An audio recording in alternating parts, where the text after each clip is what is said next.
All opinions are those of the participants making them and are not an endorsement of any position, program, religion, or political affiliation.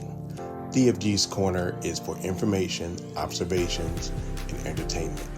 I ask that you like, share, comment, and subscribe.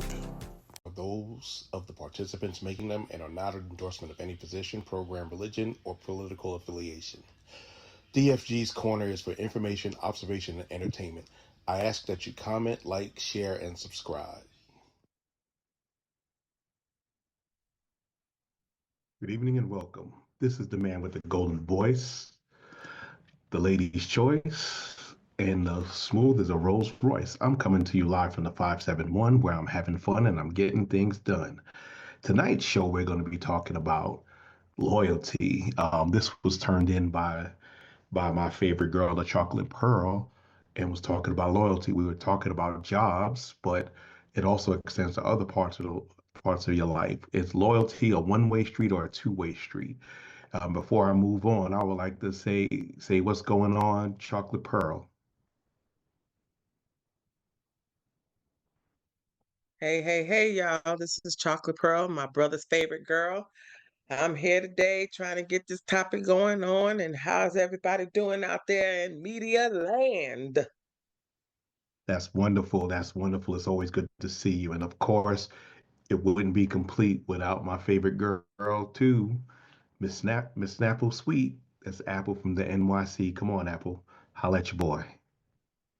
Good evening, everybody. This is Apple from the NYC. I'm glad to be here, and I hope we have a good show. Oh, we will. We always have a good show. It's like kind of like a family call, but everybody gets to hear. Well, when we're talking loyalty, give me a second, and I will we'll pull up the book definition of what is loyalty, and then we can talk about it with respect to how we do things and how people perceive us and how we perceive people. So overall, I'm hoping that everybody's having a wonderful Tuesday.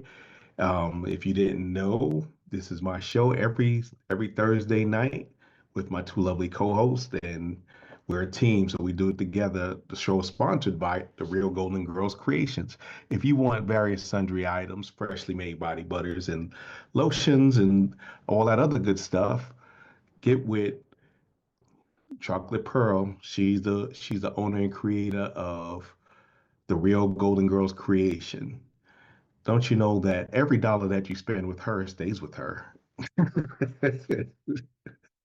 So we ain't got enough money to put it to charity yet. So y'all can continue if you want. You like, share, subscribe. If you saw it in the intro in the pregame, I put a little commercial in there. I'll run that one a little bit more before we leave out, and I'm going to I'm going to let Pearl say something about loyalty while I bring up this next screen. Go on, Pearl, take it over. Okay, so loyalty for a job. We grew up, you always try to find a job that actually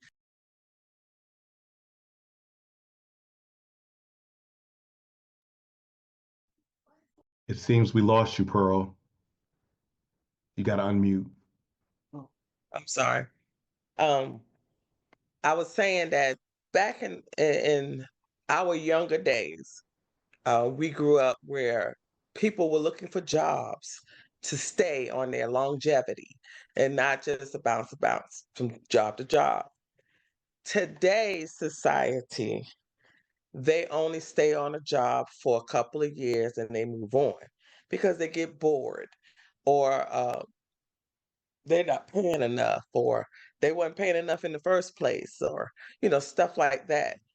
You don't have loyalty anymore to where if whether you get paid enough, you still work at that job because you enjoyed it and you like the company and you do grow eventually. But nowadays this new generation, they don't have loyalty to anything.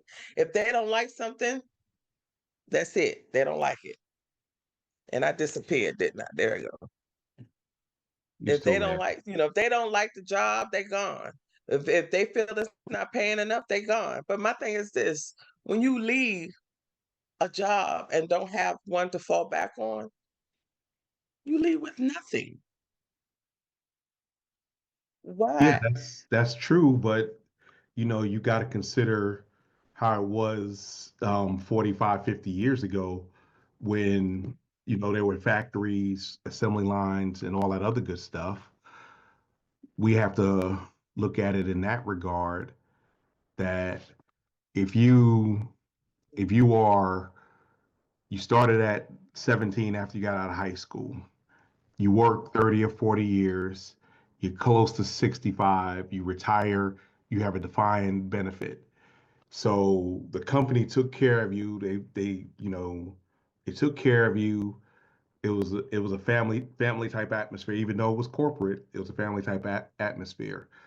Starting in the early 1970s, labor law started to get weaker.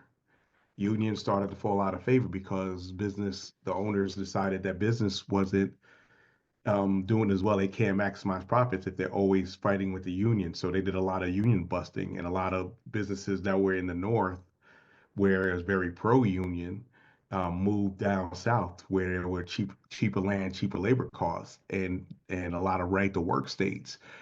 Right to work means they can fire you for any reason. You ain't got to have no and except so saying that the Now, loyalty they expect you, and this is what I observed. They expect us to work till we die for them, and they feel if they can cut costs, they'll cut costs. Now, as far as what people are talking about these days is that millennials and Gen Zers see what Gen X and Boomers did. We stuck with one organization. We stayed there. Everything was good because that's what it was. But they see how with record profits by the corporations, yet they're laying off people. So mm, do the math there. They're saying they're making more money than ever, but they have to let people go. Now, right, so you can be let go at the top. You can be let go at any time for almost any reason. But now when we're talking about that, we look at it as okay, we get on these kids and tell them that, well, y'all just don't have loyalty. But the job isn't loyal to them. If you look at the current. right. And that's what they're saying. They're saying that like I said, I think I mentioned this last week or week before last, but my neighbor next door, she has two teenage girls in her home, and I think one is actually 18 now. And when you pass by, you have conversations. So when I got out the car, I said, and I seen her get out of her mother's car, I said, "Oh, you got the driver's license now." She said, "Yeah." I said, "Well, did you drive to a job?" And she was like, "No." I said, "What's going on? You not gonna, want to help your mom out?" She said, "The problem is my generation, they don't want to hire um her generation." I keep forgetting with Gen X or It's whoever probably it Gen is. Z. Gen Z, they don't want to hire my generation because we're not going to just work for nothing. They don't, she says that they don't want to pay you your worth, and they just want to work you and give you nothing at the end of the day. She says she's not going to deal with um these type of people and and work. So you rather be broke than to actually work for something. At least you making something is what my thoughts are. You're sitting there, you broke, you begging your mother, she's trying to make ends meet and she can't, but you still worrying about, oh, I'm not gonna work for nothing. I'd rather work for something than not work at all. And that makes sense, but like I said, you got to look at how at how things are, and you don't want they want us to work beyond schedules. They they won't it's cheaper for companies to hire two part-timers than to hire a Mhm. full-timer Right. because they don't have to do insurance if they're part-timers. Thanks for watching. This is the man with the golden voice, the lady's choice, and of course, smooth as a Rolls Royce, saying, never make love by the garden gate, though love is blind, the neighbor's aim.